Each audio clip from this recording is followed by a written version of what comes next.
રાહુલ ગાંધી ગુજરાતની મુલાકાતે આવ્યા છે તેને લઈ અને અત્યારે અપડેટ્સ આવી રહી છે તેના પર નજર કરીશું। કોંગ્રેસના નેતા રાહુલ ગાંધી ગુજરાતના પ્રવાસે ગુજરાત કોંગ્રેસને મજબૂત કરવા માટે રાહુલ ગાંધીનો વધુ એક પ્રયાસ જેમાં આણંદમાં કાર્યક્રમનું ખાસ આયોજન કરવામાં આવ્યું છે અને તે કાર્યક્રમની અંદર કોંગ્રેસના અગ્રણી અને દિગ્ગજ નેતાઓ ઉપસ્થિત રહેશે। જિલ્લા કોંગ્રેસની તાલીમ શિબિરમાં તેઓ ખાસ પોતાની હાજરી આપવાના છે। તમામ કાર્યકર્તાઓની તેઓ મુલાકાત કરશે અને સાથે જે જિલ્લા પ્રમુખો છે તેમને આગળનો રોડમેપ સમજાવશે। ટોચના તમામ કોંગ્રેસના નેતાઓ કાર્યક્રમમાં ઉપસ્થિત રહેશે। લોકસભાના વિપક્ષ નેતા રાહુલ ગાંધી ગુજરાતની મુલાકાતે આવી ચૂક્યા છે અને આણંદ ખાતે 3 દિવસીય શિબિરનું જે ખાસ આયોજન કરવામાં આવ્યું છે તેમાં તેઓ પોતાની વિશેષ હાજરી નોંધાવવાના છે।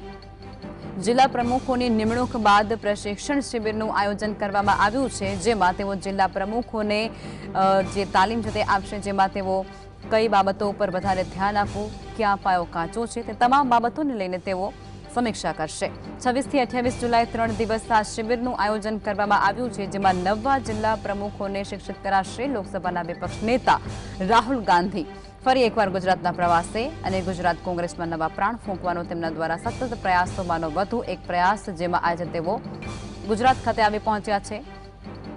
આણંદમાં વિશેષ કાર્યક્રમ જેમાં પ્રશિક્ષણ શિબિરનું આયોજન કરવામાં આવ્યું છે 3 દિવસીય। તેમાં રાહુલ ગાંધી સિવાય પણ અન્ય જે નેતાઓ છે કોંગ્રેસના તેઓ પણ ખાસ ઉપસ્થિત રહેવાના છે અને 2027ની જે ચૂંટણી આવનારી છે તેને લઈને પણ તેઓ રોડમેપ નક્કી કરશે। જિલ્લા પ્રમુખોને કઈ રીતે પ્રજાને કોંગ્રેસ તરફી આકર્ષણ ઊભું કરવું તે પ્રકારની પણ તેઓ વિગતો આપવાના છે। તમામ બાબતો ઉપર સમીક્ષા પણ તેમના દ્વારા કરાશે અને તે સમીક્ષાનું શિક્ષણ પણ તે તમામ નવા જિલ્લા પ્રમુખોને આપવાના છે અને એટલા માટે જ આ શિબિરને પ્રશિક્ષણ શિબિરનું નામ પણ આપવામાં આવ્યું છે। જિલ્લા પ્રમુખોની નિમણૂક બાદ પ્રશિક્ષણ શિબિરનું આયોજન કરવામાં આવ્યું છે। શિબિરમાં જિલ્લા કોંગ્રેસના પ્રમુખોને વિશેષ તાલીમ આપવામાં આવશે જેમાં 26 થી 28 જુલાઈ 3 દિવસીય શિબિરનું આ ખાસ આયોજન કરવામાં આવ્યું છે। ગુજરાતની અંદર કોંગ્રેસ પોતાને વધુ મજબૂત બનાવવા માટે સતત પ્રયાસો કરી રહી છે। સંવાદદાતા ધવલ જોડાઈ ચૂક્યા છે લાઈવમાં।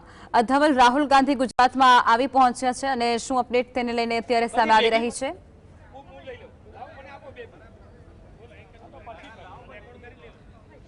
જી ચોક્કસથી લખમાં વાત કરવામાં આવે તો રાહુલ ગાંધી વડોદરા એરપોર્ટ ઉપર આવી પહોંચ્યા છે અને ત્યાં આગળ તેમનું ભવ્ય સ્વાગત છે પ્રદેશ પ્રમુખ દ્વારા કરવામાં આવ્યું છે અને અત્યારે 11 વાગ્યાની આસપાસ જે રિસોર્ટ આવેલો છે તે રિસોર્ટની અંદર રાહુલ ગાંધી પહોંચે ત્યાં આગળ જે નેતાઓ છે તેમની સાથે બેઠક કરશે અને ત્યાં આગળ જે જિલ્લા પ્રમુખો છે તેમની જે પ્રશિક્ષણ શિબિર છે તેની અંદર પણ તેઓ ભાગ લેશે અને ત્યાં આગળ પણ તેઓ પોતાની જે ફરજ છે તે ત્યાં તમામ નેતાઓને ત્યાં વાર્તાલાપ છે તે કરવામાં આવશે। આપણી પાસે પ્રવક્તા હેમાંગભાઈ છે તેમની પાસે વાત કરીએ છીએ। હેમાંગભાઈ, રાહુલ ગાંધીનું વડોદરા એરપોર્ટ આગમન થઈ ચૂક્યું છે, કઈ રીતનું આયોજન છે અને શું કાર્યક્રમ?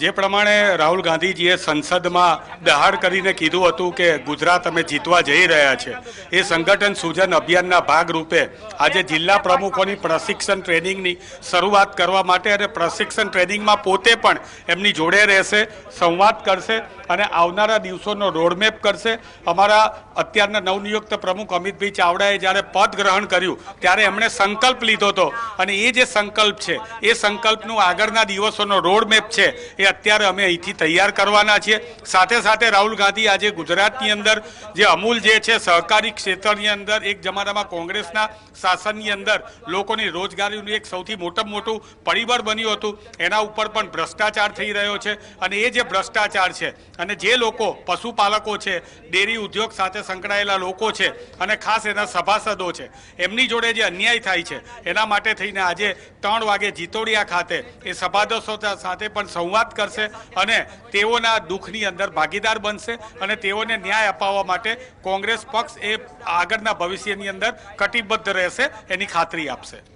જી ચોક્કસથી જે પ્રમાણે કોંગ્રેસ પ્રવક્તા હેમાંગ રાવલ છે તેમના દ્વારા કહેવામાં આવ્યું કે જે અમૂલ ડેરીના જે સભાસદો છે, દૂધ મંડળના સભાસદો છે તેમની સાથે પણ વાતચીત કરવામાં આવશે, તેમને જે થતો અન્યાય છે તેને લઈને પણ ચર્ચા વિચારણા તેમની સાથે કરવામાં આવશે। સંગઠનને પણ મજબૂત કરવામાં આવશે। સંગઠન સર્જન અભિયાન હેઠળ જે પ્રમાણે જે આખી કાર્યક્રમ કરવામાં આવ્યો હતો તેને જ લઈને જે પ્રમુખોની નિમણૂક કરવામાં આવી છે તે પ્રમુખો સાથે પણ વાર્તાલાપ કરશે અને ત્યાં આગળ તેમને ટ્રેનિંગ પણ આપવામાં આવશે। જી જી ધવલ, અત્યારે રાહુલ ગાંધી આવી રહ્યા છે ને પ્રોટોકોલની કઈ પ્રકારની વ્યવસ્થા કરવામાં આવી છે? કેટલો સ્ટાફ તૈનાત કરવામાં આવ્યો છે? કઈ પ્રકારની તૈયારી પોલીસની? વિશ્વાસ છે, રાહુલજી આ વિશ્વાસ વ્યક્ત કર્યો છે અને એ દિશામાં કામગીરી શરૂ થઈ છે.